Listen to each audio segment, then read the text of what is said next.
Donc là, on se trouve au-dessus de l'Arve. En fait, c'est un plateau qui était inondé. Il y a de la glaise dessous. Hein. Et de tout temps, de manière historique, il y a eu de l'eau, des poches d'eau, etc.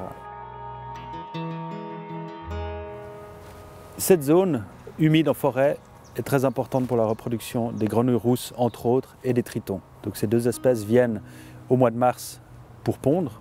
Donc il y a ces déplacements qui se font entre les lieux de ponte et les lieux où ils vont passer l'hiver.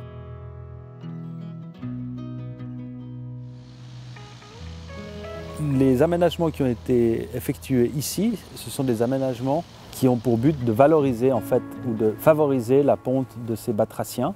Avec ce genre de milieu, on peut connecter l'Arve, on peut connecter le bois marquet qui est juste derrière, il y a encore une autre zone humide un peu plus loin. Donc ces zones qui sont assez petites, on le voit bien, en tant que telles, comme entité, elles ne sont pas peut-être fondamentales pour abriter une énorme population de batraciens, mais mises en réseau les unes les autres, elles peuvent tout à coup donner une population qui devient importante et intéressante. Ce n'est pas juste cette petite réserve, mais c'est cette petite réserve, plus une autre petite réserve, plus une autre petite réserve. Et là, on arrive à faire quelque chose pour la nature.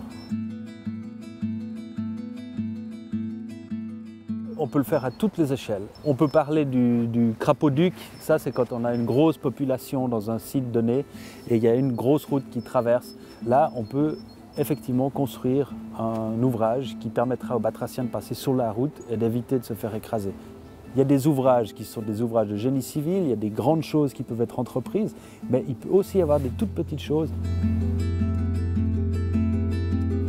On peut, en choisissant les essences plantées dans le jardin, en choisissant de ne pas justement mettre un mur ou un grillage comme ça, on peut permettre à la faune de circuler. Ça permettra aux tritons, aux grenouilles, aux hérissons, aux renards, à toutes ces bêtes.